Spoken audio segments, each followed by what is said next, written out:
What can be done to get the release of the 2 Border Patrol agents, Ramos and Compean, who were doing their job in trying to apprehend an illegal alien drug smuggler and find themselves in federal penitentiary for 11 and 12 years as their sentence? What can we do? Well, if we could convince President Bush to treat them the same way he treated Scooter Libby.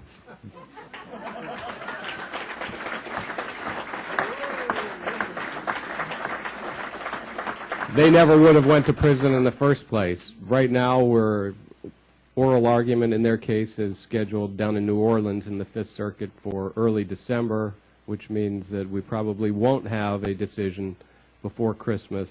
And by the time they're released, and I believe that they will prevail on appeal, they will have been in prison in solitary confinement for over a year. And that's just a shame, a national disgrace that 2 good law enforcement officers served so much time in prison for simply defending themselves against an armed drug smuggler.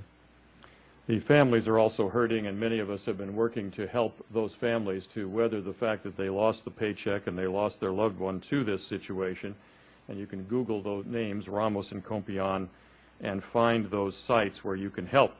And you mentioned, TJ, too, and I want to get a reaction from all of our panel, the subject that has made this whole immigration subject so much more of a concern in our time since 9/11.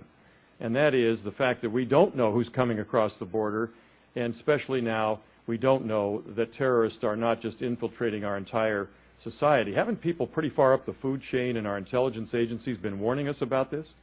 Oh, the intelligence experts have been warning about this long before 9/11.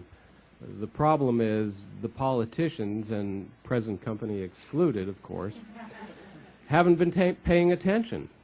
We know that there's a clear and present danger, but I think it's the economics, the cheap labor that is trumping common sense here. Anybody else want to touch on that? Go ahead, Bill. Yeah, I hate to keep harping on this. I'd go back to the other one with the 2 officers that are in jail. I would go all the way to the back to the prosecuting attorney. I think there was a lot of false information put in there. That's my own personal opinion, but all the facts that I've listened to. One of the issues